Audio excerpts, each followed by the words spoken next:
செங்கல்பட்டில் 6000க்கும் மேற்பட்ட நெல் மூட்டைகள் மழையால் நனைந்து சேதமடைந்ததால் விவசாயிகள் கவலை அடைந்துள்ளனர். செங்கல்பட்டு மாவட்டம் வெள்ளியம்பாக்கம் ஊராட்சிக்கு உட்பட்ட சாஸ்திரிப்பாக்கம் பகுதியில் உள்ள அரசு நேரடி நெல் கொள்முதல் நிலையத்தில் கனமழையால் 6000க்கும் மேற்பட்ட நெல் மூட்டைகள் நனைந்து சேதமடைந்துள்ளது. கடந்த ஆண்டு பெய்த மழையால் செங்கல்பட்டு சுற்றுவட்டார பகுதிகளில் சுமார் 5000 ஏக்கர் பரப்பளவில் நெல் சாகுபடி மேற்கொள்ளப்பட்டது.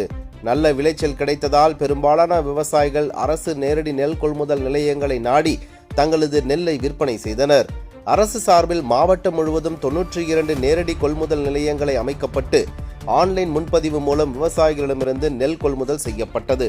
பல மாதங்கள் காத்திருந்த விவசாயிகள் தங்களது நெல்லை அரசிடம் ஒப்படைத்தனர். இவ்வாறு கொள்முதல் செய்யப்பட்ட ஆயிரக்கணக்கான நெல் மூட்டைகள் சாஸ்திரிப்பாக்கம் திறந்தவெளி சேமிப்பு கிடங்கில் குவித்து வைக்கப்பட்டன. கடந்த ஒரு மாதமாக இந்த நெல் மூட்டைகளை நிரந்தர சேமிப்பு கிடங்குகளுக்கு மாற்றும் பணிகள் நடைபெற்று வருவதாக கூறப்படுகிறது.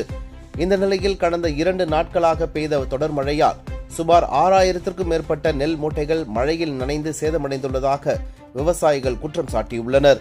மழை நீரில் நனைந்ததால் மூட்டைகளுக்குள் உள்ள நெல் மணிகள் முளைக்கும் அபாயம் ஏற்பட்டுள்ளதாகவும் இதனால் பெரும் இழப்பு ஏற்படக்கூடும் என்றும் விவசாயிகள் வேதனை தெரிவிக்கின்றனர். எனவே சேதமடைந்த நெல் மூட்டைகளை உடனடியாக அரிசி ஆலைகளுக்கு அனுப்பி பாதுகாக்க மாவட்ட நிர்வாகம் விரைந்து நடவடிக்கை எடுக்க வேண்டும் என்று விவசாயிகள் கோரிக்கை விடுத்துள்ளனர்.